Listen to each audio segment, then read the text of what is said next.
Greetings, Universal Orlando fans. It's time for the Unofficial Universal Orlando podcast.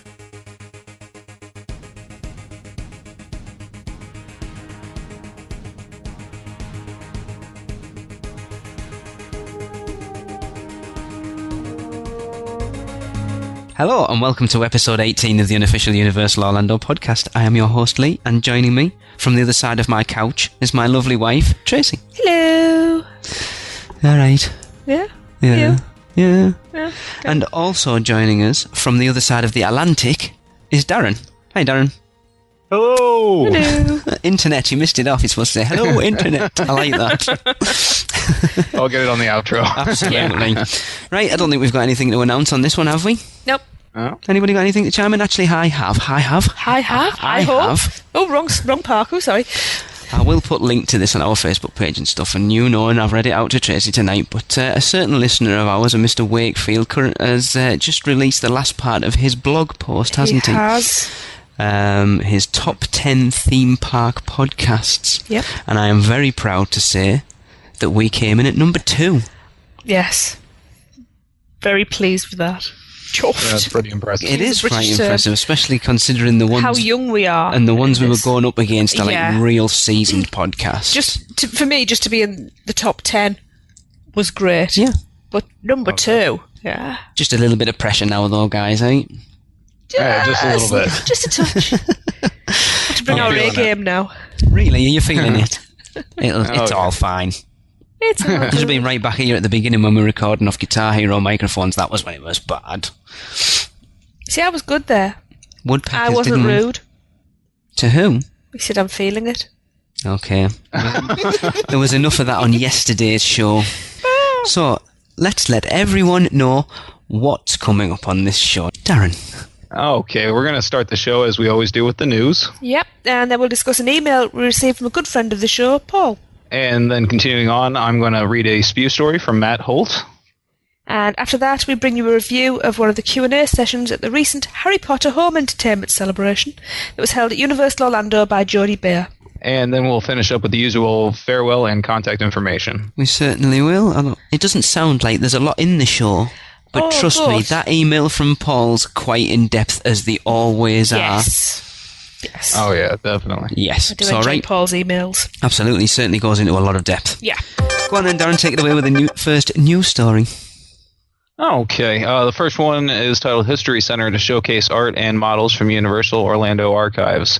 Artifacts from Universal Orlando Art and Design Department's archives are on display in the Serious Art of Make-Believe exhibit, which debuted at the Orange County Regional History Center on Saturday, November 12th. More than 200 detailed drawings, architectural drawings, and models will be displayed, including items from the resort's annual Mardi Gras and Halloween Horror Night celebrations. The exhibition is fronted by the Terror Queen's bike from the 2005 edition of Horror Nights. Do you remember Which that, I did Darren? see. Yeah, I was just going to say. Yes, I do. I've seen pictures of it and it looks unbelievable. Oh, yeah. I'm excited to get down here. I'm definitely going to make it down for this. Sounds good. Oh, yeah. The Serious Art of Make-Believe details Universal's attention to detail through scale models of Horror Night scenes, Mardi Gras costumes and props, including the full-size Gog pumpkin. It will remain at the History Center through April 29th, 2012, and it's included in regular admission to the attraction. The History Center will have 2 special sessions featuring Universal creative types in conjunction with the exhibition. On December 8th, a reception and dinner with team members will be followed by a Q&A session. A dozen members of the art and design team, including TJ Manarino, director with Art and Design Entertainment, and Rick Spencer, creative manager, show development, are scheduled to participate. Cost is $50 for History Center members, $65 for non-members. And for reservations, you can go ahead and call 407-836-7010. And on December 11th from 1 p.m. to 3 p.m., members of the design team will be available in a meet and greet in the exhibit. And the informal session is included in regular admission. And for more information on that, you can go to www.thehistorycenter.org. If we were going over there, we'd be there like a shot. Absolutely, that sounds Especially really it's cool. going on for quite a long time as well. I mean, I know it's been going for a few weeks now. And but, a meet and greet as well. Sounds, Oh, yeah, definitely. Yeah. I'm definitely going to try to make it down for one of these sessions, and hopefully I'll be able to talk about it on the show. Yeah, I mean, it That'd be runs great. right the way to the end of April next year, so it's plenty of time to get to. 6 months. Oh, yeah. Yeah, November, December, January, February, March, April. Yeah, Look at your full toes 6 out. months. That's good. No, I don't need to get my can count on my fingers. Yeah, I definitely want to make it down for one of the sessions to speak with the members there. Yeah, that would be very... TJ Manorino's one. I know he's one of the head guys at Halloween Horror Nights now. Yeah, sounds really cool. So if anybody else who's listening goes, feel free to record us a live report from there, or send us a review or whatever. Yeah. It'd be cool. Or take some pictures and post them on our Facebook page, or even just send them to us. That'd be great. Anything you want, basically. Well, not anything. Anyway, thanks for that, Darren. So, Tracy. Yeah. Right. I've just been on the Orlando Sentinel page, and I've just found out that there are gift cards now available for Universal.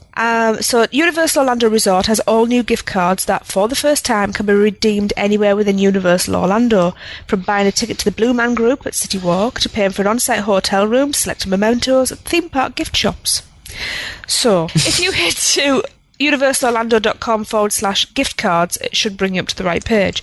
There are 3 simple steps. You select your favourite card and click Buy Now.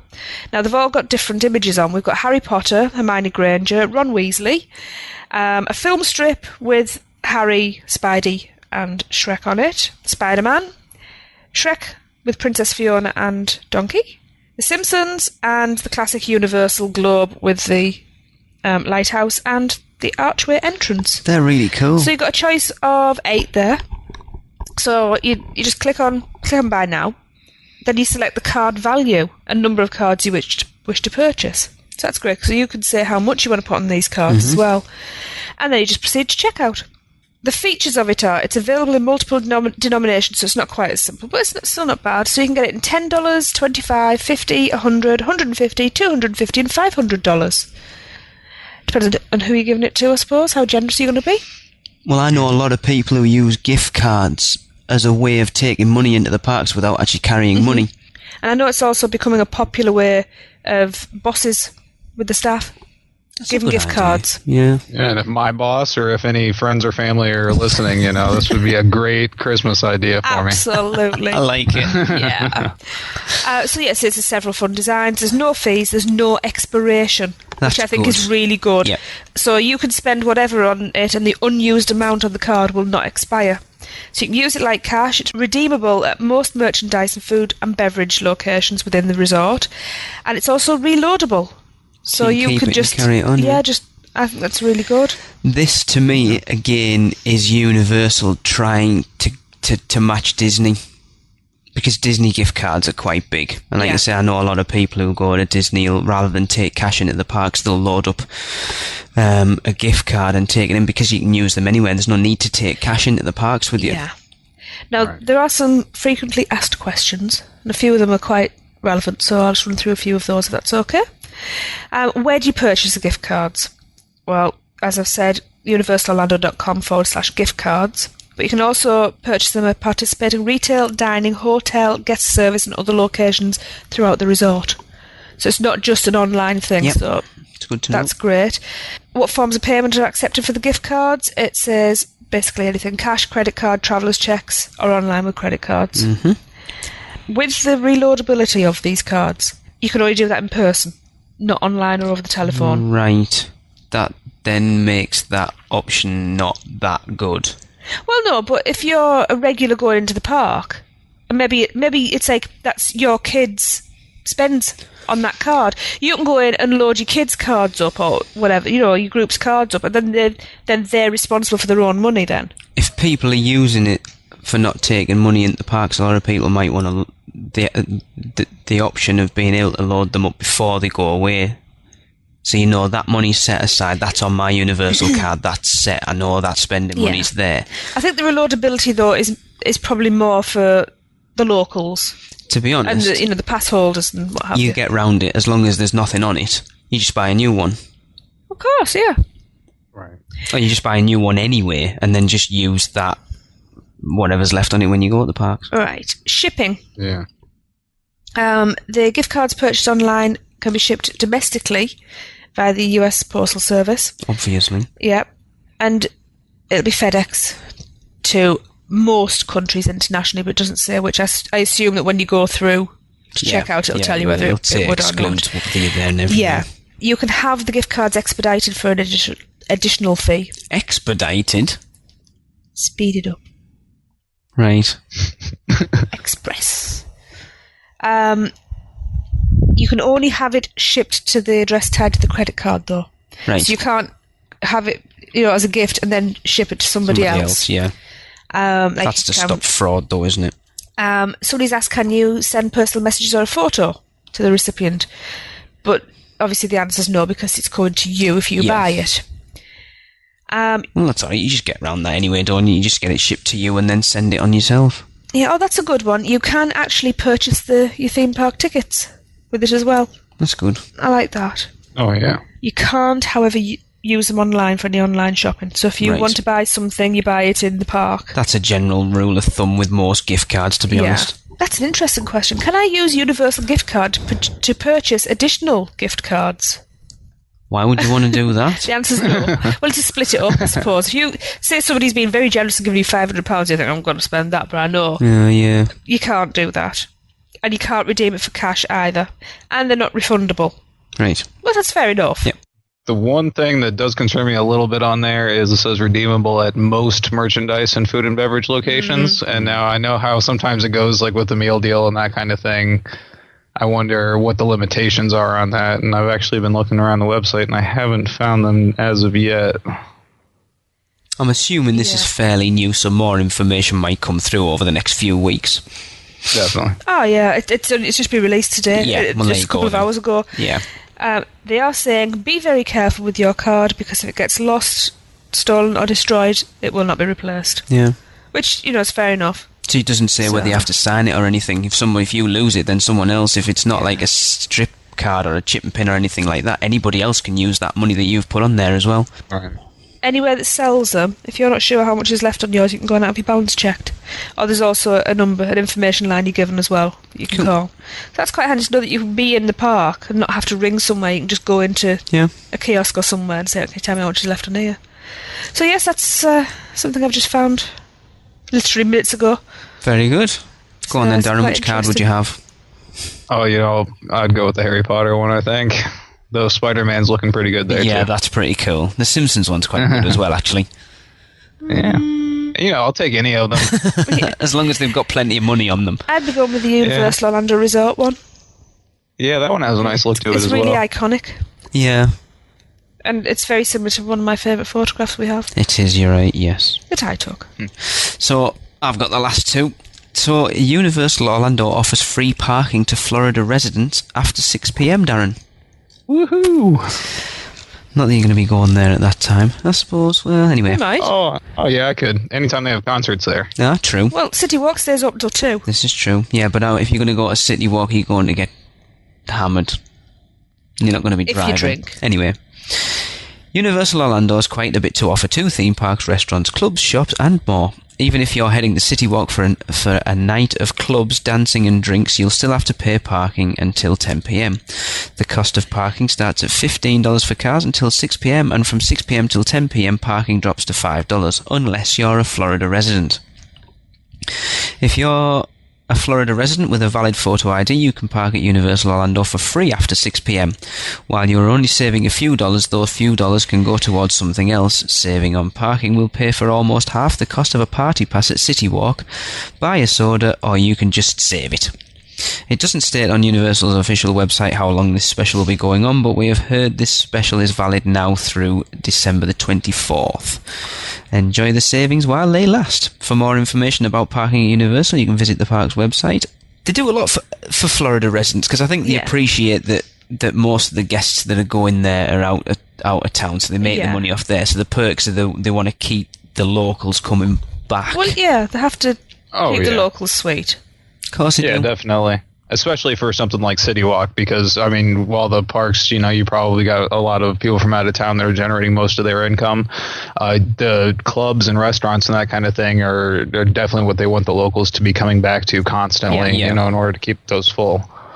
But yeah, I mean, especially with the way things are at the moment with the economy, not a lot of, people can't afford to travel as much, so they need to keep the people that are local in there as well, just to keep it ticking over now until everything picks back up.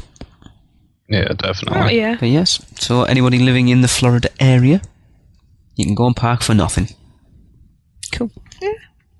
And then the last one is celebrate the spirit of New Orleans with Universal Orlando's Mardi Gras 2012. So this spring, the fun and excitement of the Big Easy makes its way to Universal Orlando Resort for the Mardi Gras 2012, an authentic celebration that completely transforms Universal Studios Florida into a family-friendly version of the famed New Orleans Street Party. On Saturdays and select nights, February 11th through April 14th, 2012. That's quite long, isn't it? 2 months. Yeah.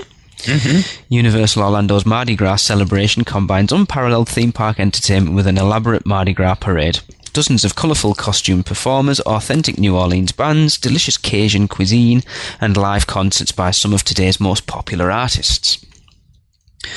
So, Mardi Gras 2012 concert series features performances by 14 top-name musicians, including multi-platinum singer and songwriter Kelly Clarkson. The American Idol alum has sold more than 20 million albums worldwide, won 2 Grammy Awards, and recently released her 5th studio album, Stronger, featuring the hit single Mr. Know-It-All. The complete Mardi Gras concert lineup will be released in early 2012. The other 13 artists taking the stage during Universal Orlando's Mardi Gras promise to be some of the biggest names in music, spanning multiple music genres. Before enjoying the live concerts, guests can dance along with street performers and collect beads by the handful as the Mardi Gras parade winds down the streets of Universal Studios. The parade's elaborate handcrafted floats are built by Blaine Kern Artists, the same company that designs the floats for the Mardi Gras parade in New Orleans. The celebration continues at Universal Studios' French Quarter Courtyard, the heart of Mardi Gras. Here, guests can groove to the soulful sounds of authentic New Orleans bands. Since 2006, more than 20 bands have travelled straight from the Big Easy to Universal Orlando to perform blues, jazz, and... Anybody want to give me a hand with that word? Tracy, you've been nice. Zydeco. Zydeco? Not quite sure what that is. Got it. And Zydeco music for partygoers, adding to the authenticity of Universal's Mardi Gras celebration. The French Quarter also features delicious Cajun cuisine, including jambalaya, gumbo, beignets. Ugh. Sorry. Darren, have you ever had a beignet? No, I have not. I wouldn't bother. All right.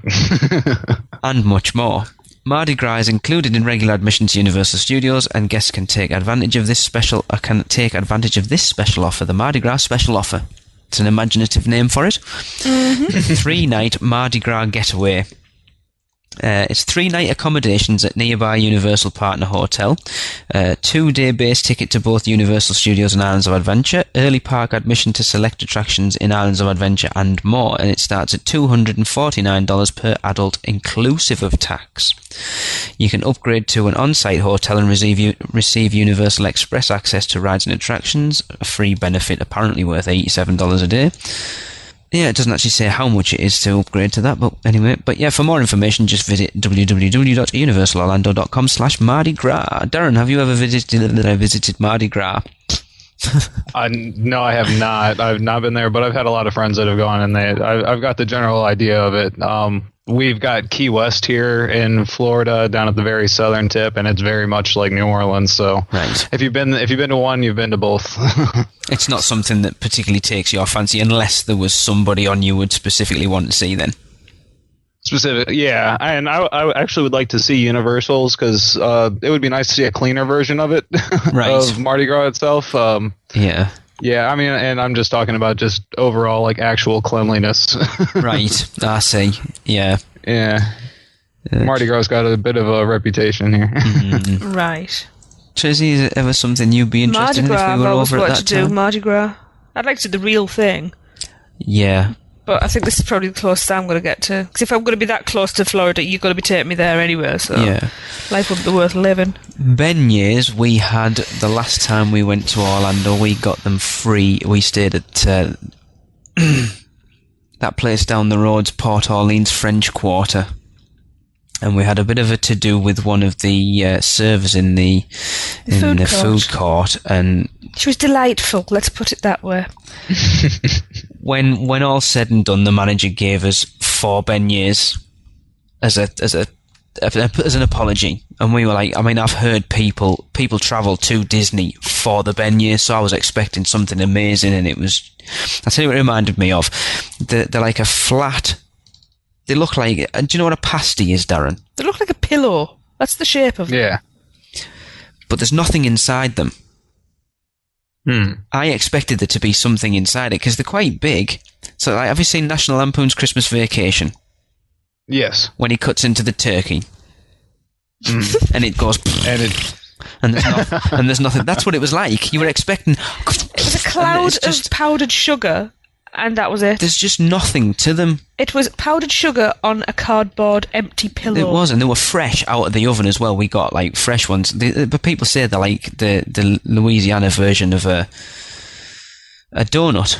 There's more substance to a donut. There's just nothing... What do you mean more substance? There is substance to a donut. There was bugger all to the beignet. There's just nothing. All that happened was we all ended up in a big cloud of white, and it was all over the car. Yes, our rental car was covered in it, wasn't it? And the kids were, like, dead excited. And, what's that? Right, so that'll bring us to our discussion segment. As we said at the beginning of the show, we had an email from listener Paul. And it goes like this. We're going to split it down into different sections because he's asked about 6,000 questions. Yes. So, yeah, we're going to discuss each one. All at once. So he said, hello, Unofficial Universal Podcast. Once again, let me say what a great job with your Halloween segment. Oh, why, thank you, Paul. Incredible interviews, awesome Halloween Horror Night recaps. Go on, Darren, you can take some credit for that. Thank you. And lovely poems. I worked hard on them, so thank you for that. You guys have truly shown that Universal has more to offer than just rides and shows, and that comment there makes it all worthwhile. It does. That's why Definitely. we're here. It really does. So first off, he said, first I want to offer a tip for Universal Orlando's Hollywood Rip Ride Rocket Coaster. As everybody knows, one of the features of Rip Ride Rocket is the music selection you can choose while riding the coaster. But however, there are hidden songs in the ride. Now to access these songs, you must 1. As soon as you get on the ride, hold your finger on the Hollywood Rip Ride Rocket logo on the screen for 5 to 10 seconds. Number 2, lift your finger and the screen will display a number keypad. And then enter a 3-digit number based on what the numbers have been reported online to correspond to that. Now a warning here, when doing the hidden song option, it will disable the video recording feature of the ride and you will not be able to purchase the on-ride video if you wish to. As to what the 3-digit numbers relate to, we will get to that in a second. Mm-hmm. It also said another option for getting an updated song list is through the iPhone app Dead Parrot Software LLC has developed an iPhone app called Pocket Rocket Roller Coaster Set List, which keeps track of what 3-digit numbers correspond to what songs. It reports new songs, confirms songs' 3-digit number, and rates each of them. Unfortunately, there has been no Android or Windows 7 app yet, but hopefully developers out there will make one day. But if you have an iPhone or an iPad, then this is the app for you. And the link to that is, well, yeah, just go on the Apple iTunes store and search for the Pocket Rocket Roller Coaster. Or you can go to the official website, which is www.pocketrocketsetlist.com/index.php.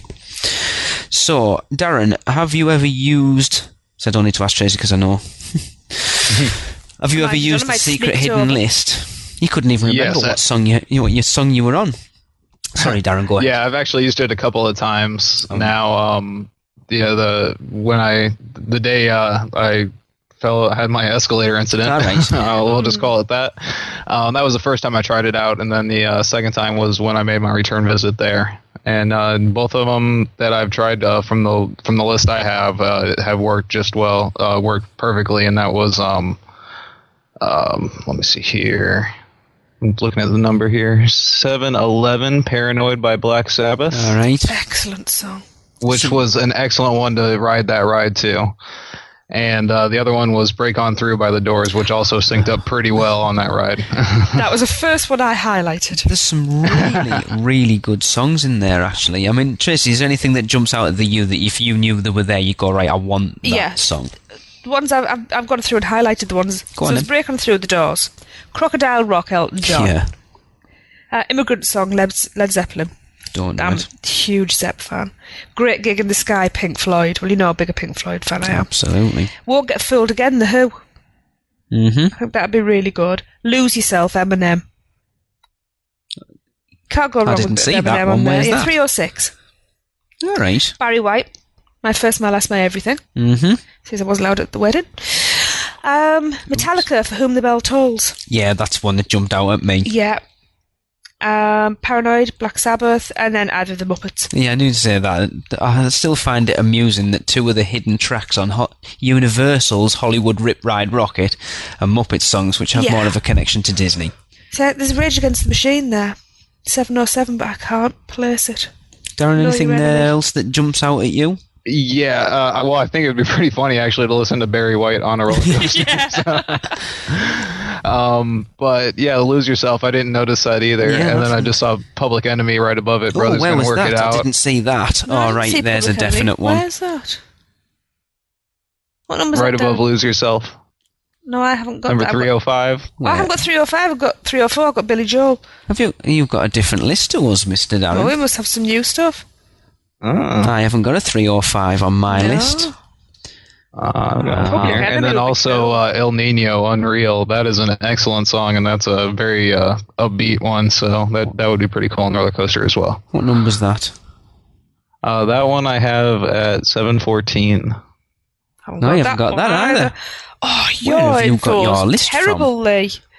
Oh, from the email. Really? The one I sent you? Yeah. I haven't got them. From his email, yeah. It must have been updated then. Oh, right, I see. You've clicked right. I see what you've done. Right, hang on. Smithereens on there as well. Yes, they were. We didn't know the hell they were. See, Muse would probably be quite a good one. I'm not... The names, a lot of the Muse songs don't mean anything to me. I'm sure I know what Stockholm Syndrome is. But say, Float On by Modest Mouse, I love that. That'd be quite funny to go on to. I was going to say the Pink Floyd one. I'm so pleased to see it's not Another Brick in the Wall Part 2. Because it's so cliched now, that song. See, I think I'd have to go with Rage Against the Machine as well. Although, again, it's another one that I don't know a lot of. I know the songs, but I don't know what they're called. But I think I'd have to go with Vogue, Madonna. That's a different one. If you've heard one Rage Against the Machine song, you got the general gist of the pretty much, collection. What you'd want is Killing in the Name Of, but the uncensored version. That would be fun. Oh, definitely. Oh, wow. Night on Bald Mountain. And you take... Who the hell's Modest Mossog... I can't even say that. Masogsky. Yeah. So, yeah, anybody... I think I'd be going with... Well, I think it'd be either Eminem or All of the Doors. See, I would go... I think out of that lot, if I was picking one, I'd go for Whom the Bell Tolls, Metallica. It is lacking some Slipknot here, I have to say. Or some System of a Down as well. Definitely. And Avenged Sevenfold. Oh, yeah. Yeah, that'd be cool. Right. I think we need to blanket email Universal from like 6 million people. Avenged Sevenfold, please. Avenged Sevenfold, System of a Down, Slipknot. Make it happen. Or else. So, yeah, for anyone who's interested in that, we will post a link to the Orlando Attractions magazine page with all these on and how to do it. But, yes, that's... I did know about it last time we were there, but I think it's one of those things you're more likely to try if you're a regular visitor on it, rather than just going like that once or twice. Definitely. Yeah. And that ride, it takes off quick because it's on a moving platform and everything. So as soon as you sit down, you have to be ready to go to push that button to get it started, or you will run out of time. So. Oh my god. So pick your song beforehand. Is that the normal list, or is that... That's the full list. That's what I had. Yeah, Intergalactic Beastie Boys, that's what I want. That's what I went with. Isn't that one of the regular songs? Yeah. The only time I've ridden it, that's what I went with. Oh, did it? Yeah. All right. Now I've seen the list, now I know what it was. I'd known that was there. The Devil Went Down to Georgia. That's a must for next time. The next part is, for my topic suggestion, I would ask, what refurb, addition, or return attraction would you like to see at Islands of Adventure? If you think about it, there's a lot there. Other than Harry Potter, of course, where would you like to see get a nice refurb or addition to? Would it be Dudley's Do-Right's Ripsaw Falls, based on what Jim Hill told you about the sudden stop of development of the ride of animatronics? Or would it be the High in the Sky Seuss train ride, which was originally supposed to be Sylvester McBean's very unusual driving machine over at Seuss Landing? Or what about those boat tours? My suggestion would be over at Jurassic Park. While the area may take up a huge portion of the park, there is still room to have attractions, or if they wanted to reduce Jurassic Jurassic Park so more IPs can be developed without losing Jurassic Park completely. My candidate would be the replacement of the Triceratops encounter with a motion simulator ride that was originally developed for the parks during its early stages, which was a helicopter ride based on the tour of Isla Nublar, was one of the rides planned for Jurassic Park before Harry Potter's expansion into the area. But now, with new Jurassic Park movies coming in 3D, having a new ride to coincide with the new films, that would provide a perfect event to bring a new attraction to Jurassic Park, like that motion simulator helicopter, if it fits with the new films coming out. Right. Sorry. Just with Darren's accent, I just kept hearing Jurassic Park. I always used to call it Jurassic Park. I suppose it would be... I don't have an accent. You guys have an accent. It would be quite cool, but I think people are... I know Star Tours has just opened in Disney, but I think as a rule, people are over simulators now, aren't they? Refurb. Well, obviously the Spider-Man ride's getting it. Yep. I'd like to see them make Doctor Doom shorter. You still wouldn't do it. I do think they can cut back Jurassic Park a little bit. If they do need to expand into other areas, I think that would probably be the one I would do. I think even if the new film, like if it's, as he's saying, they're bringing the films out in 3D and stuff, I don't think it'll be enough to make that area relevant again. No, I don't. Right. It needs too much work doing to it, to be honest. It's a shame because the Discovery Centre's freezing when you wet. Yeah, but it is. You walk up to the top of port of entry and that's what you see across the lagoon, but the problem is now you've got Hogwarts looming in the background. It kind of takes away from it a bit, so you could level that. The thing with the Discovery Centre is I don't think they kept on top of it because everything looks so tatty. Look at those the dinosaurs. You're supposed to be able to look and see what their vision's like, and they were falling to bits. They were health hazards. Well, Darren, you go a lot more than we do. When was the last time you set foot in the Jurassic Park Discovery Centre? Probably before you guys did, to be honest.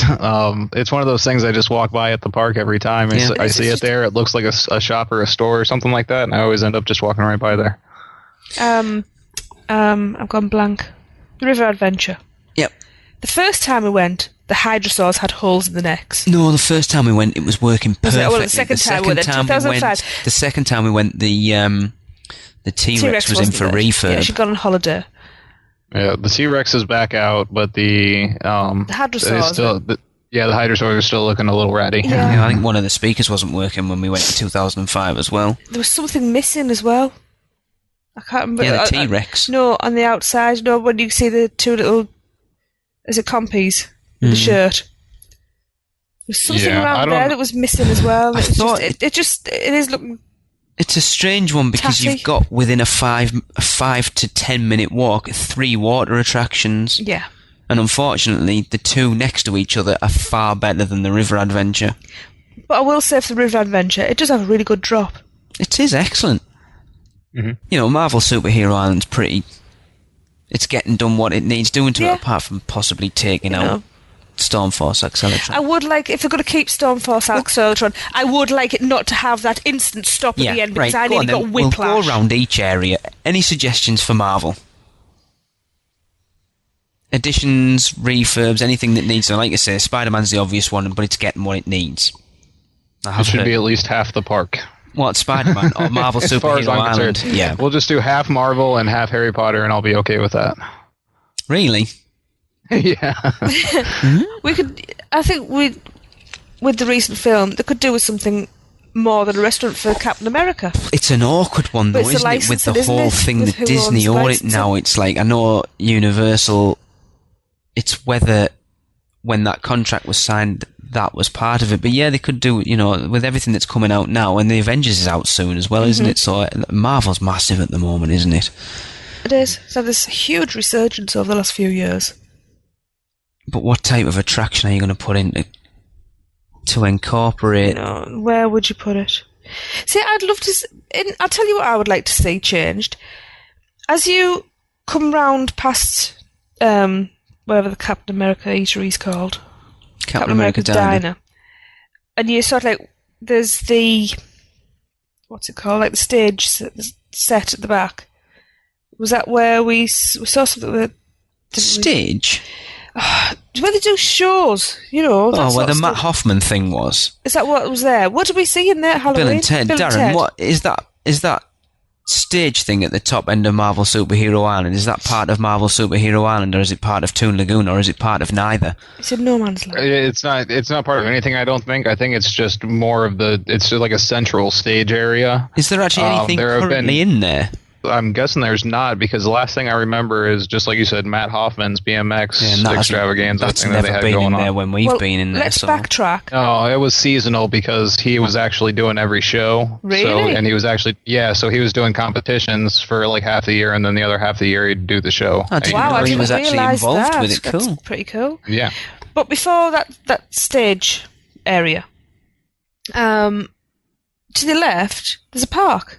Because if you get the right angle, because it's all boarded up, there's the statue of J. Jonah Jameson. And open that up. If it's just a little park area, it's somewhere quiet for people to go and sit when they've got little ones or whatever, just to chill out for a bit. You know, and it would be nice to see a few more areas. And obviously it's being built for a reason. Let people in.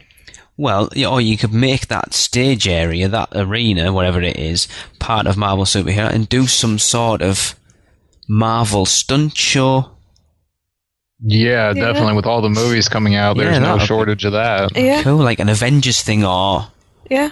Because that would be cool. I'd like to see someone dressed up like, whatever she's called, Black Widow. That'd be alright. Yeah. Scarlett Johansson. Yeah. Right, so moving on. Toon Lagoon. I love Toon Lagoon. See, it wasn't until Jim said that to us that they actually stopped. Yeah, I would Dudley like... Do-Right. It would be interesting to see what it would be like if they had finished it all. Because you think about it, Darren, have you ridden it recently? Yeah. There's not a lot to it, really, is there? I mean, I love the ride, but the actual sets for each bit, there isn't a lot there. No, there's not. Yeah, you can definitely tell that there was a lot more intended there than there actually is there. So when you go up the lift hills, there tends to be something halfway and then a water curtain at the top. Yeah. And that's it. But there could be so much more up those lift hills because you sat in them for... There's two of them, I think, where you sat for quite a while. I've done it. There's the one with Snidely. Yeah. And is it Nell? Is on one of the lift hills. There's always the one where you go up with, like you said, the water curtain, because there's always like a real team member dressed up like a Mountie smiling at you thinking you're going to get wet. Did they put lap bars on this? They have now, I think. Have they, Zarin? Is that right? Yes. There is, yeah. Get rid of the lap bars. And there have always been lap bars on it. That's part of the fun, is bracing yourself with your feet and holding on the side. Yeah, the first two times we went, there wasn't any. When you've got your little one... That is a well, not such a little drop and a half. In front of you, you're holding them with your knees as well. It's a full body hernia. There's nothing part of the experience in that area that's particularly like now, is there? But if you're talking about cartoons, that's a blast. I think that area is a blast from the past. Yeah. It's all the stuff from your childhood. Blondies and which of course we don't get all of them, but the majority we do. Yeah, it's a weird one of those areas. It's very much the whole area is very much water based, isn't it? It could maybe do with a sit down restaurant in there. There is one, isn't there? And there's Blondie's, which is the one across the road from Turkway. There's Kathy's ice cream. What's over the other side? There's definitely something there. Sit down. I'm sure there is, Because the Captain America... I'm trying to think. No, the Captain America diner is a sit down, but that's not... I don't think it's ever been open. Really, isn't it? Yeah, but I don't think it's ever been open. So you've got quite a walk before you get any sit down. Well, We've just never gone in it. Yeah, Captain America's open. I actually ate there last time. But it's kind of like, it'd be nice to... This half of the park doesn't seem to have anything that's sit down. And I think Toon Lagoon, you'd have like cartoon, like, Betty Boop and Blondie waitresses and stuff like that. I think that'd be quite cool. Darren, any suggestions for Toon Lagoon? No, I like you guys said, I actually like it there. It reminds me, I know I'm talking about Disney, but like the treehouse area of Disney. Like how that just kind of brings me back to being a kid again, and I get that same kind of feeling from Toon Lagoon. So it's one of those. It's like Zeus Landing Toon Lagoon. It's one of those places in the middle of summer when the sun's shining, it pops, and it's just... It does, the colours just zing. Yeah, and there's a lot of fun to be had in there, running around, standing and posing under all the little... I love those. Speech bubbles. Yeah. And, walking Marmaduke and...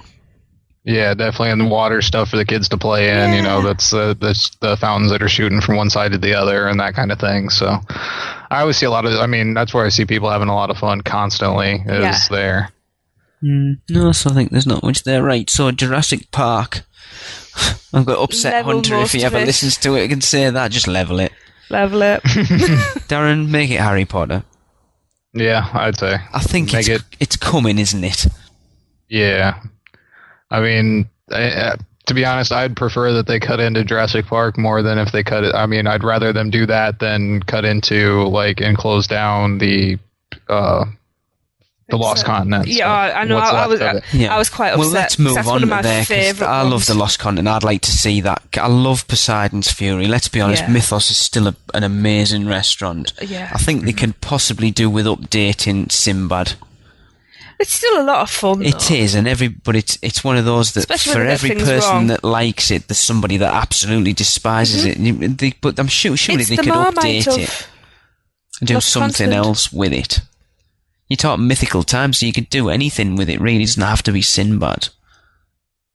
Definitely. You've got Jason and the Argonauts and all that sort of stuff, so all that type of... The Golden Fleece. And... era and all that sort of stuff. Or just keep it at Sinbad and do the 9th voyage of Sinbad. The 1500th voyage. In space. Yeah. But the problem is the rumours are all pointing to it, Harry Potter going into that area. I know, it's a shame. Within the Lost Continent, I always liked the little stalls. Yeah. As well. But there's one of those things that's it though, you walk through, you don't buy anything, and you look at it and it's... I've always been tempted though. Yeah, I don't like how they kind of turned it into the boardwalk area. Yeah, it's a little bit... that's where all the games of skill and things are there. It's a little bit like... Have they got rid of that magic show? Oh God, Amity. It's a little bit like Amity, it is still there. Have you seen it, Darren? I have not seen the magic show, but I see really the guys outside trying to get people in. We went into it last time we were there, and the actual magic tricks are really good, but it's all about the hard sell. The hard sell at the end. Yeah, let's just look at this magic trick. It's really good, and you can buy it for $30, and then they show you another one, and then you can buy that one and this one for $45, and it's all about getting you in there and giving the hard sell. Right. Which I felt was a little bit tacky. But if you need a few minutes sit down in a cool shaded area, go and watch some cool magic tricks. Oh, it is cool, yeah. Don't be sucked in by the Just know technique. that when you go in, you're going to be given the hard sell. Yeah, and I'd probably end up with hundreds of dollars worth of magic tricks. So it's not timeshare. There is some good stuff, Mike. There is some good stuff in there. But he did really one cool. with a penny floating around, didn't he? I know, it was... And he actually asked, because he thought people wouldn't believe that it was a real penny. He actually asked someone in the audience, and he actually used my penny and still did the same thing with it. So I have no idea how he was doing it. Back? Yes, I got that penny back. He's joking. I wouldn't. That's okay. I'd have kicked off if I hadn't got my penny back. Wouldn't you? But yeah, I think the Lost Continent, I would like to see it stay. I would rather go the other way and eat into Jurassic Park. Let's be honest, Jurassic Park's probably a bigger area, isn't it? It's got that big lagoon part of the River Adventure. It's huge, isn't it? It's got an excellent view of the castle, as we've seen. In people's pictures of the Jurassic Park sign there, and you see the castle looming right behind it. But it does now, doesn't it? The centrepiece was the Jurassic Park Discovery Centre. The fact is that the Hogwarts is just above it. Just overshadows it. Nobody looks at that anymore. Oh, yeah. What you need is expand Harry Potter into there and do the edge of the Forbidden Forest where the Discovery Centre is now. So you're looking over the Forbidden Forest into... so you've got the Black Lake as you walk up. Forbidden Forest. I want to see a lazy squid in the Black Lake. Right, and you can have the little boat ride across the lake to the Wizarding World like they do, like the first years do at the beginning of the year. That sounds like a plan to me. That would be cool. I think that would. Well, there you go. Or even if they could make a water-based, like, Jaws-type ride based on, like a story in the lake, that would be excellent as well. Like mer people and like the giant squid and hinky punks. Is it hinky punks? And I always get them. Which one's the ones? Is it Grindylows or hinky punks? Grindylows. Hinky punks are the ones that have the lantern that trap guests in the swamp. They've got one foot in the hop. Yeah. Grindylows. Do we know a little bit too much? Yeah, so we're geeks. But yeah, I'd be disappointed, like, for one reason and one reason only, in the Mystic Fountain. Oh, please put that in port of entry, because it fits over there. It still fits with everything. Love it. Just don't get rid of it. It's so much fun. And if you go for the first time, don't tell your kids.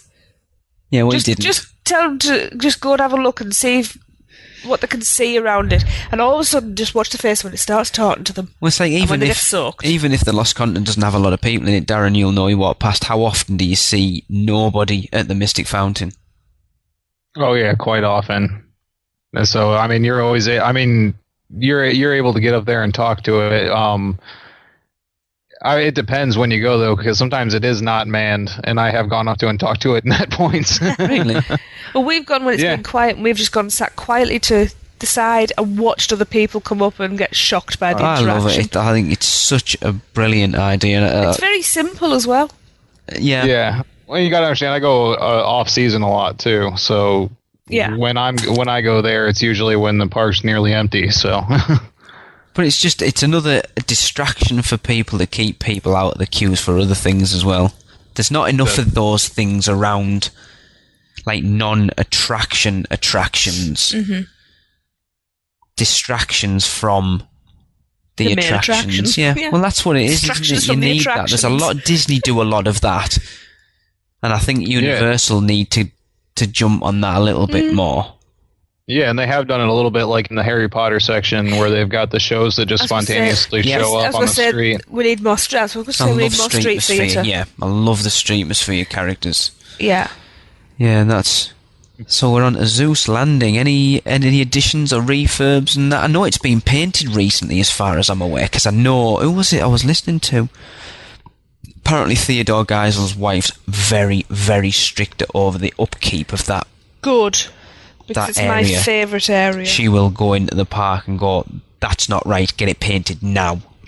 I am a huge Dr. Zeus fan, to the point where I'm going to make it a permanent feature of my body shortly. I love Zeus Landing. Darren, is it one of your favourite places, or are you not bothered?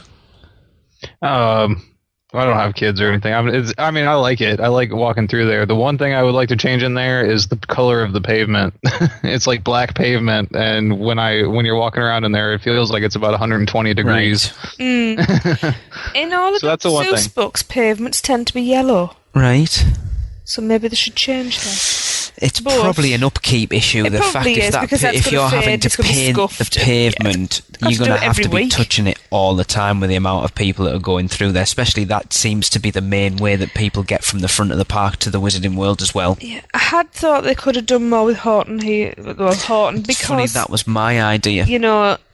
Of course they had the film, and it was very cute and funny. It has no real presence, really. I'm just mentally going through all the books. Yeah, I think possibly the Lorax, because there's a Lorax film coming out soon, isn't there? Lorax is. That could be something that they could add in there. What they would add in there, I don't know. The thing is, it's the Lorax for me. I love it because it's got such a good environmental. What's the word I'm looking for? Message. That is completely relevant, more relevant today than it was when it was written. It's just. I tell you what, I will say, I don't know whether it has been, for the last time we did the Cat in the Hat, it was looking tatty. You could see the bits that the Thing 1 and Thing 2 were attached to, and it was a bit. It was incredibly tatty. It was starting to look, and I love the Cat in the Hat ride. Yeah. Mm. Even the big hat was looking faded. As far as I'm aware, that's been painted recently. Yeah. Carousel needs to be faster. So that's another one. It's like, but then you've got, like, when you did One Fish, Two Fish, Blueford, whatever the hell it's called. Yeah, I don't care how cold it is. Have the water. People know it's a water. Like hell if I don't care. You know it's a wet ride. It was freezing the day we went over there. You know it's a wet ride. You know you're going to get squirted. Just tone it down a bit so you just get a little spray rather than full in the face. But you're going on a ride where you expect to get squirted. Just leave the water on. Need to make the food better in Circus McGurkus. Yes, please stop using cardboard as pizza bases. But I have to say, it's nowhere near as bad as Pizza Safari. Or Pizza Planet. Or Pizza Disney. Planet and Disney. Dan, have you ever eaten in Circus McGurkus? Yeah, unfortunately, yes. It's pretty bad, isn't it? I must we do admit, keep going back, though. It's one place where we went the first night we did Halloween Horror Nights, didn't we? We went in there, and it wasn't that bad, actually. It was more last time it was bad. What did we buy and not eat? Those, carried around? like, iced bun things. What, they're dry as They were a dry as the thing. hobs of hell, I think my mum would say. Yeah. What a hob is, I'm not I've no quite idea, sure. but yeah, I think Horton Hears a Who and the Lorax, I think, should have Yeah. stuff that, because they've done the films, they're obviously more in people's forefront, aren't they? Yeah. They could do more with Sneech Beach as well. Because there's so much to that story. And there's what? Some Sneech footprints and one floating in the lake. I mean, I like Paul's idea about the old the boat tours that used to... Yeah. Because I do believe the music's still on the soundtrack, Skipper Island boat tours. Because the boat's still there, isn't there? If you look... You just go from Port of Entry over to I'm not Jurassic sure Park, where it mate, did, yeah. because the we've been boat's down still the on port. the mooring. Yeah, we've been down to the moorings. Yeah. At the end of Port of Entry. Oh, yes, we have, you're right. Yeah. It's lovely down there, actually. Very peaceful. Anybody else got any other suggestions? I'll take that as a no. Anybody listening has any ideas? Feel free to send us an email. It'd be interesting to see what other people's ideas are. Let's not forget Port of Entry. Everybody forgets Port of Entry, and it is part of Islands of Adventure. Yeah, but Port of Entry doesn't need any improvements as far as I'm concerned. I It's have perfect. one improvement.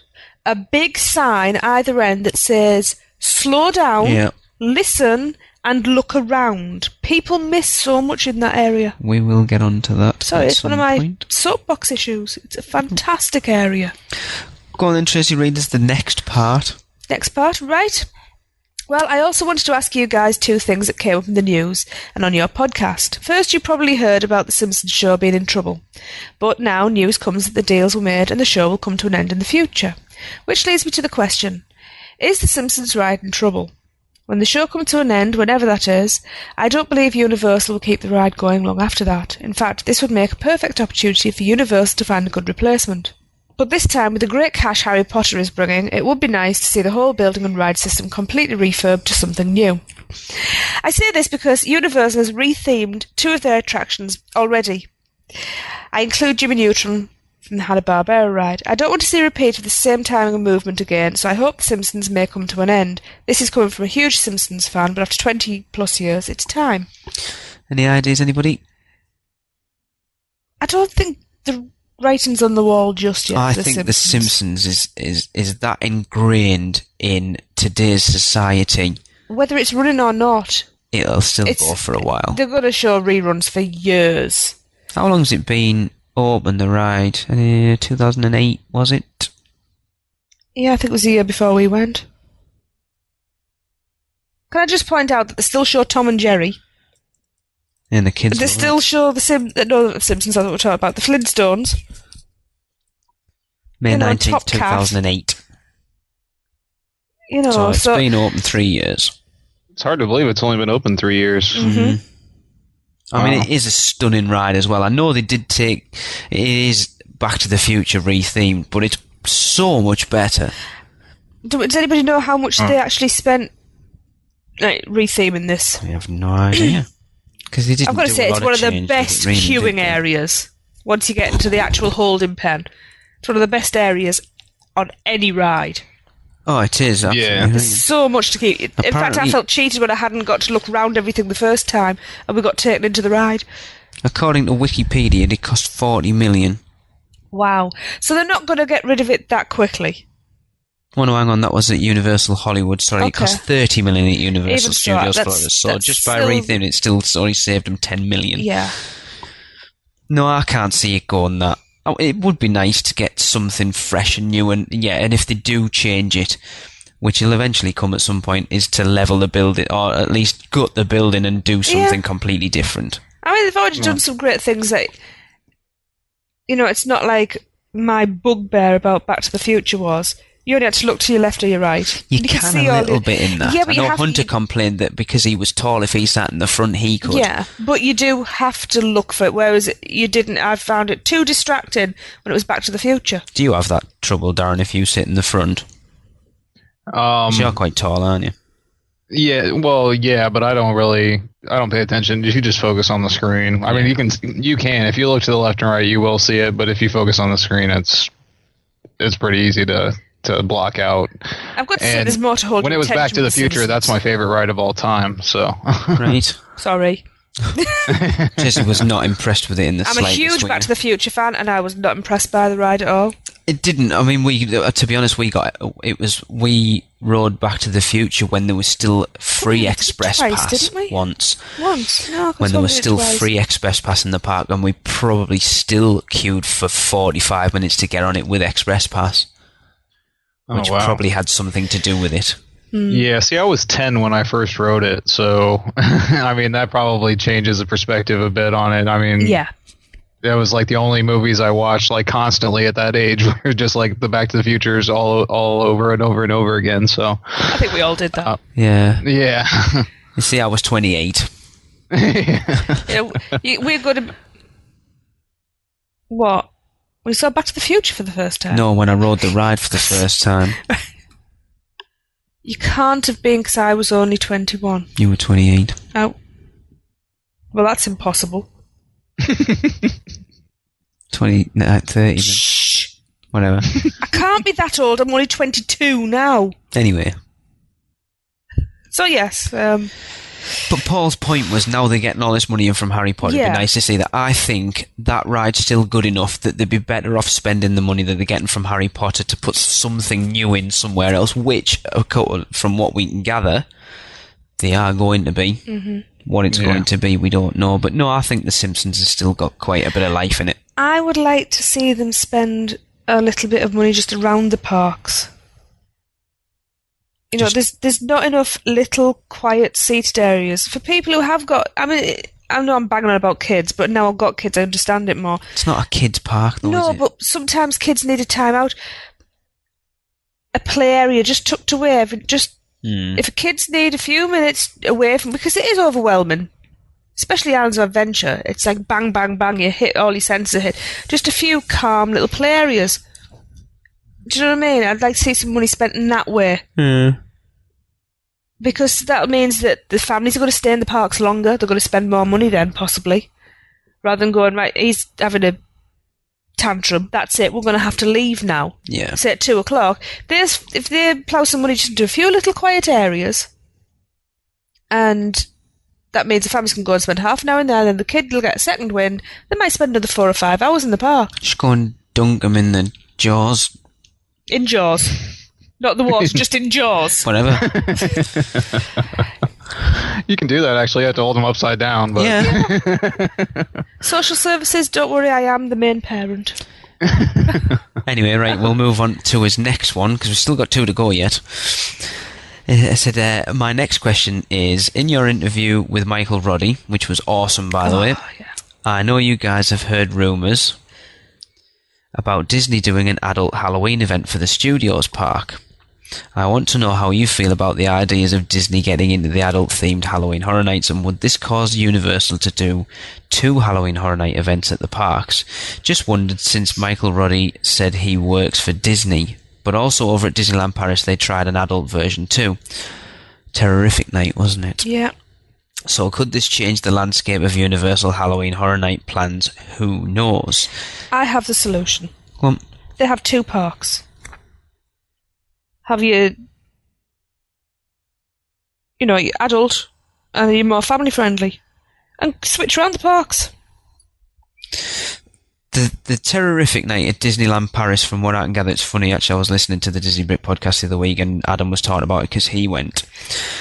He said it's not. It's in between Halloween Horror Nights and Mickey's Not So Scary. It's aimed at that people who aren't quite ready for Halloween Horror Nights but are a bit too old for the twee Mickey's Not So Scary. So if they did something along the lines of the Terrorific Night at Hollywood Studios, I still don't think Universal would even give it a second thought. No, I don't. To be honest, after what you said the other week, Darren, I think Universal need to look at Busch Gardens more as not a threat, but a competition. Keep them on the toes. Definitely. And I think you would agree, having done both this year. Mm-hmm. Yeah, and the way that Busch Gardens is ramping things up, and then also at the same time, Universal Studios, Halloween Horror Nights is still great every year in production and everything like that. But it just seems like there's less and less every year as opposed to having more, which Busch Gardens is definitely pushing for. So I think if they did like a Terrorific Night at Hollywood Studios, I think what would happen is, I don't think it would take away from anywhere, because the people that are going to go to something like that that's in between aren't going to go to Halloween Horror Nights. Right. So you're not going to people go, right, I'll go over there. You're not going to take that hardcore horror fan away from Halloween Horror Nights. It's just going to give those people that go and want to do something Halloween that go, right, Halloween Horror Nights is way too extreme for us. Mickey's Not So Scary is way too twee. It'll give those people something to go to. Could Universal do the same thing, put it in Islands of Adventure, or, like you said, tone it down a bit and do it? But I don't think that's something they want to get into, does it? It's not. Disney do some things very, very well. I'm not going to take that away from them, but let's just say with this idea, my breath is not bated. No, well, I know a lot of people complained about the Terrorific Night at Disneyland Paris, saying that it's not Disney. And I'm surprised. Well, but Halloween isn't Disney. Mickey's Not So Scary is apparently amazing. I mean, we've seen videos of the right. The parade. That kind of Halloween is Disney. Yeah. But once you start dressing up as princesses and ghosts and witches and things Halloween, like that. Once you start getting into that, coming out of the non-family friendly, it's not Disney. I don't think they're going to struggle. I don't think they would do it. I think a lot of the big Disney fanboys would go crazy over it. It's different in Paris because a European audience have a different perspective on things like that. The Europeans, well, I suppose that includes us as well, even though we're not technically. You're looking at more German, Eastern European, that type of thing. We're a tougher audience. Yeah. This is why DLP is, from what I understand, having not been, it's toned slightly darker in places. But they do both. They still have Mickey's Not So Scary. No, but what I'm saying is the park itself, Phantom Manor, it's a lot. Is apparently the darkest version of them all. And it's obviously the European influence. So I don't think Universal would. I don't think Disney would do it, and I don't think Universal would bat any eyelids if they did. Yeah, what I'd like to see them do there at the studios there at Disney would be like a whole Twilight Zone themed event. Now that would be cool. Yes. Yeah, just have the actors all acting out Twilight Zones and like different zones of the park. I think that would be pretty incredible. That would be pretty cool, actually. I like that idea. There you go. They could turn all the lights out. You can just be stalked by lots of Darth Vaders. When we interview Mr. Roddy for Christmas, there you go. You can put that to him. Yes. Yeah, Cool. Right, go on then, Darren. Let's get his last question out of the way. Oh, okay. And he says, one more thing. What do you guys think of the whole Legoland in Florida that has opened up? Is it helpful for Universal? Is it a thorn in Disney's side? Or is it just a sign that helps bring more people to Orlando for the parks? Also, I do believe you guys have a Legoland in the UK. Have you ever been?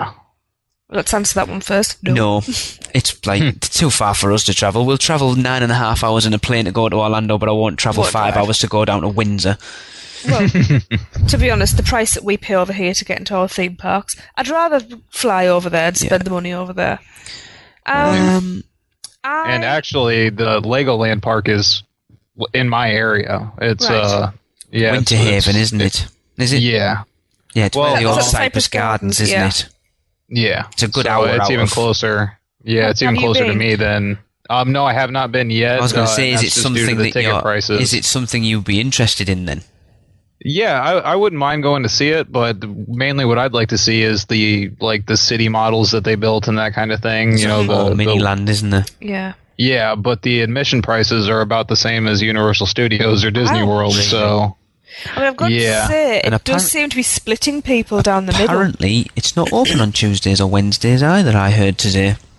Interesting. oh, I didn't even know that. That but can't be good for business. Seems a bit weird. I don't know whether it's true, but I was listening to a podcast Yeah. today and they were talking about it and said apparently it's not open on Tuesdays and Wednesdays. My view on this, just from the buzz or not buzz, Or that lack I've been, thereof. yes, lack thereof, of buzz, that I have been hearing is that it's a thorn in nobody's side. It's not going to bring people to Orlando for it. It's going to be we've got a spare day, we're sick of shopping. Oh, look, there's Legoland. Yeah, I don't think anybody's going to make a real trip out there either to go. It's going to be, much as I love the place, it's going to be like another Gatorland, I think. From what I've heard, it's very kiddie based, and I mean small kiddie yeah. based. Mm-hmm. Yeah, it's definitely geared for small children. Now I can tell you their opening weekend here, it was on every news channel in Florida basically, and they did have a very big turnout for the beginning. Because there are a lot of people that love Lego, and of course a lot of families with younger children that come into the area. Now, I do think once they see the admission prices, a lot of them will be like, it's a new thing, so everybody was interested to go see it. But I think as time goes on with the admission prices, they're going to have to come down, or Yeah. you're not going to have as many visitors. Yeah. I'm sure I remember when they first started talking about that, they were talking about doing a lifetime pass for like $1,000 or something. Yeah, Yeah, not something I'm interested in. well, let's be honest, it's weird because Cypress Gardens closed. Why? I don't know. Well, it whether was from this is- 1950 to like 2005. But so I know they did someone pretty who good there. Very absolutely popular though, loved isn't it. it? I know From what someone I who loved it. understand. It wasn't popular, that's why it closed. Okay. But I know someone who went there every time they went. Oh yeah, and I mean everything there was very outdated when it closed. I mean, they still had the mermaid shows going on. I mean, that's just girls in scuba gear dressed up like mermaids on underwater, and you watch a show that they do. And then also the other big thing was water skiing. The water skiing shows. All right. And while that was popular back in the 50s and 60s, nowadays it's not going to draw crowds. No. I just want to check something. Legoland Florida is open, isn't it? Yes. Yes. I'm on the site now. Why have we got artists' impressions and not photographs? Who knows? Duplo Village, that's not even a particularly good artist It's impression all either, is artists' impressions. And that, to me, I want to see photographs, not drawings. it? Let's be honest, how If you- long does and it if I'm take to paying- update photographs on a website? You know, if I'm going to be paying... And if you're in Orlando, you're taking have a a look. good, you Ouch! $129? Oh no, one day That's a- ticket's $75. Yeah. Yeah, that's what I'm saying. Yeah, an ambassador lifetime membership to all Legoland parks. Preferred parking and special events is $2,500. Wow. And I'm sorry, but if I'm shelling out just for a day $75 each, then I want to know what I'm going in to see. I don't want to see artists' impressions. So anybody who, if anybody from Legoland happens to hear this, you really need to update that. Yeah, so the general consensus between us three, I'd say, is it's not really doing anybody any harm or any favours. No. Right. Yeah, would we all agree on that? I think they're going to need to do more to We'll have see. longevity. Yeah, it's another option, isn't it, at the end of the day? So, yeah. So Paul finishes off with, well, great podcast and an incredible job you guys are doing. Keep it up. Fantastic. Now I'm going to go ahead and read our S.P.E.W story, and this one comes from Matt Holt, and his story is titled Soaking Savior. We attended Halloween Horror Nights on opening night, which was marked by an insane downpour that lasted about an hour. We were making our way to the H.R. Blood and Guts house when the rain really started to come down in typical Florida fashion. In order to get out of it, we took shelter in the first place of cover we could find. This turned out to be the backstage exit of the house. We got pinned down for a good 30 minutes, and scare actors came and went, not breaking character, which is cool with me. But eventually, a young lady who appeared to be a floor manager for the house came and uttered the words we wanted to hear. "I've come to take you to shelter." She led us through the backstage area of the house and to an area undercover near the disaster queue. We really appreciated the cover to dry off until the rain stopped. While it may seem small, we could easily have been left there for another 30 minutes, if not for the demonstration of great customer focus by this young lady. So that's very cool. Thank you very much for sending your story, Matt. And if anyone else has a story or great team member interaction that you want to share with us, then please email them to us at unofficialuniversal@yahoo.co.uk and entitle them S.P.E.W. S.P.E.W. As we talked about in a recent show, the Harry Potter Home Entertainment Celebration at the Wizarding World of Harry Potter took place at Universal Orlando from the 11th to 13th of November, and we were lucky enough to be sent a review by Jodie Bear. She attended a Q&A session on the Sunday, which included the panel members Mark Williams, who played Arthur Weasley, Donald Gleeson, who played Bill Weasley, George Harris, who was Kingsley Shacklebolt, Warwick Davies, who was Griphook, and Professor Flitwick. And here's what she sent us. I wasn't planning on attending the Harry Potter weekend. I thought the packages were too expensive. When I won tickets to one of the Q&A sessions through an annual pass sweepstakes, I figured it would be fun. I would consider myself a Harry Potter fan, but the people at the event were rabid. Universal decided to use the seating time to train cameras on the audience's various merchandise available to buy in the Wizarding World of Harry Potter and show some of the Harry Potter tattoos many of the attendees will probably regret in the future. The panellists were a mystery until the event started, but I was happy that we got Warwick Davies, but was hoping for either Luna Lovegood or the Weasley twins. Overall, it was standard theme park stage session, overly peppy host, where do they find those people, employees found and screened questions, etc. The questions were standard as well. Mostly, which character do you like most, or which movie was your favourite to shoot? The best part is the self-deprecation of the actors. Mr. Gleeson, whose father played Mad-Eye Moody, was only in 2 movies, and when asked what his favourite line was, he answered that he only really had 1 line. Mr. Harris seemed completely out of it the entire time and only managed a well-thought-out answer twice. Mr. Williams and Mr. Davis really took over the panel from the beginning, but they had an easy back and forth between them that managed to create some interesting moments from some dry questions. Mr. Davis took quite a few opportunities to push his book, Size Matters Not. It became a running joke throughout the session, and both he and Mr. Williams gave a plug for the Harry Potter tour at the Warner Brothers studio in London. Overall, I had quite an enjoyable time. There was some confusion over my tickets, like Universal did not tell everyone involved that there were people who would show up with a printout saying they won tickets. However, after being sent to a couple of different employees, I got my tickets. Apparently my tickets were special, and after waiting for about 20 minutes to go in, an event services employee asked to see our tickets, then sent us to a separate section where we skipped about 150 people and eventually got 3rd row seats. I have no idea how much people paid for the Q&A session tickets, but I wouldn't have paid more than $20 for them. But I am not as rabid a fan as many of the people there. According to Mr. Davies, Leprechaun fans are the worst, then Star Wars, then Harry Potter. Highlights. It was free. Mr. Davis led the audience in a charms lesson where we learned to swish and flick. We made a good game out of trying to figure out if Mr. Harris was drunk, high, or just out of it. Things I would change. Universal could have organised it better. Getting the tickets and getting in were more of a challenge than they should have been.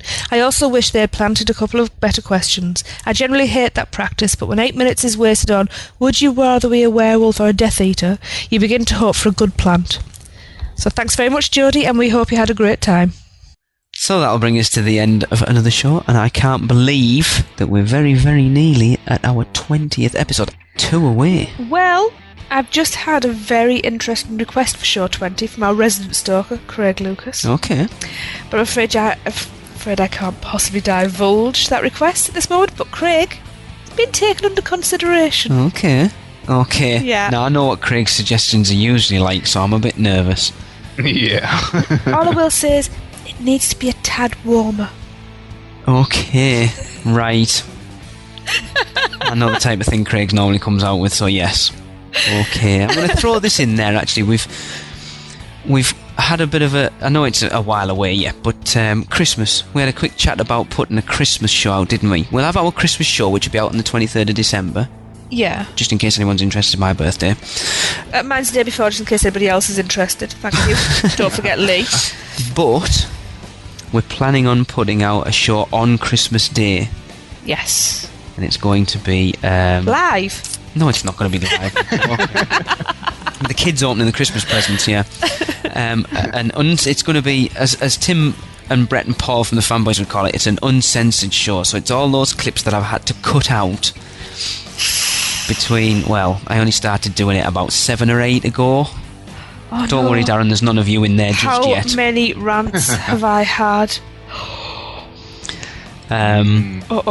So we're toying with the idea of putting that on Christmas Day, so everyone opening their iPods and MP3 players on Christmas morning will have something interesting to listen to. But I will put a big fat parental advisory on the beginning of it, especially after what went on yesterday. Yeah. Yes. Yeah, I'm kind of thinking, Yeah. I've only been here for a few episodes, and I think I've heard enough to fill an entire one, so should be good for sure. But yes, right, so it's in the works, isn't it? We think so, it's cool. Right. So let's get on with the finish anyway. Yeah, we'd like to thank Matt for his S.P.E.W story, and we also have another one from him waiting in the aisles. The aisles, not the wings? Whatever. In the ether. Wings, aisles, somewhere. It's on my laptop. There you go, then it's waiting in the laptop. I would also like to thank Jodie for her review of the Harry Potter Celebration Q&A. Yeah, and to accompany that review, Jodie also sent us a video of the session, so we'll put that up on our Facebook page for everyone to watch. We will. Is it right? So that's going to do it for another show. Our next one will be out on the 9th of December. Christmas run-up. Getting in there. And so, it's ta-ta from me. And see ya. Goodbye, Internet. And remember, live the adventure. That does it for another Unofficial Universal Orlando podcast. Between shows, we'd love for you to get in touch. So email us with your spews, funny schmitz, comments, questions, and news to podcast@uuopodcast.com. Keep up with what's going on every day by following us on Twitter @UUOPodcast, like our Facebook page at facebook.com/UUOPodcast, follow us on Instagram and Pinterest @UUOPodcast, subscribe to our YouTube channel at youtube.com/UUOPodcast, and don't miss a show by subscribing to us on iTunes, and please leave us a review. Not an Apple user? Then head over to uuopodcast.libsyn.com and subscribe to the feed while you're there. You can also find us on Stitcher Radio and at micepod.com. Come find us on our partner site, micechat.com, join the forums, and say hello. So thanks for listening, and remember, be adventurous. This has been a micepod.com presentation. Mice Chat.